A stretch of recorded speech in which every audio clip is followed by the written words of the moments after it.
पोळी, 2 इलायच्या, गूळ आणि तूप. आपण इलायची आणि पोळी मिक्सर मधून बारीक करून घेऊ. आता आपण हे सर्व साहित्य या बाउल मध्ये मिक्स करून घेऊ.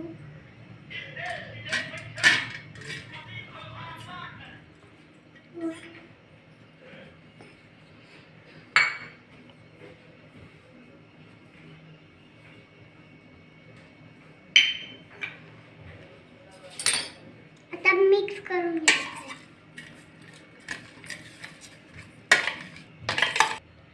आता आपलं मिश्रण रेडी आहे. ह्याचे लाडू वळायला घेऊ.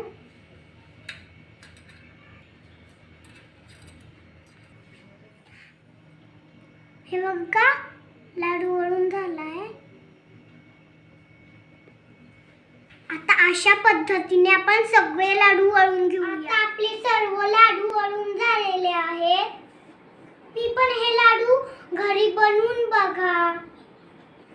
आता तुम्हाला जर माझा व्हिडिओ आवडला असेल तर माझ्या चॅनलला लाईक करा, शेअर करा, सबस्क्राइब करा आणि बेल आयकॉनचं बटन प्रेस करा.